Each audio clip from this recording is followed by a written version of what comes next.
اچھا بیٹا محمد عمر، یہ بتائے کہ امام ابو حنیفہ رحمہ اللہ کی وفات کی تاریخ کیا ہے؟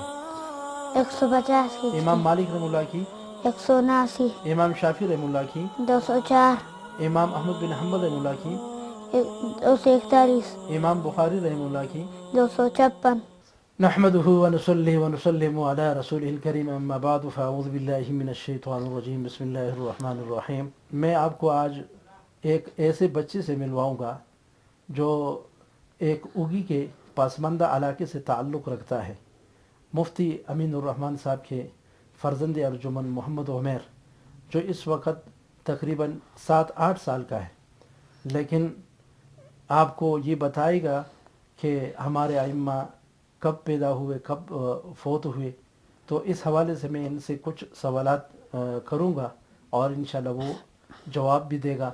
اچھا بیٹا محمد عمر، یہ بتائے کہ امام ابو حنیفہ رحمہ اللہ کی وفات کی تاریخ کیا ہے؟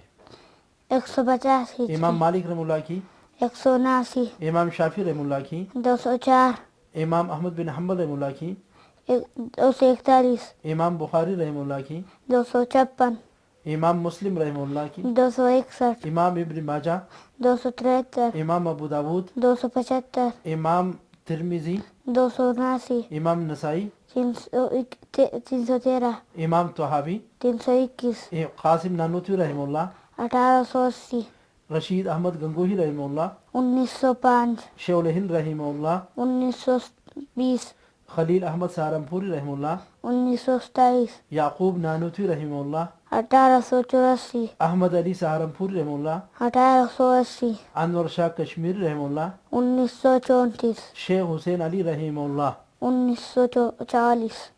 اچھا، یہ تھا محمد عمیر جو ابھی آپ کو بتا رہا تھا کہ ہمارے ائمہ امام ابو حنیفہ، امام مالک، امام شافعی، امام احمد بن حنبل، امام بخاری، امام ترمذی وغیرہ، اور پھر دیوبند کے جو سرخیر علماء ہیں ان کے حوالے سے ان کی تاریخ و وفات آپ کو فر سنا رہے تھے۔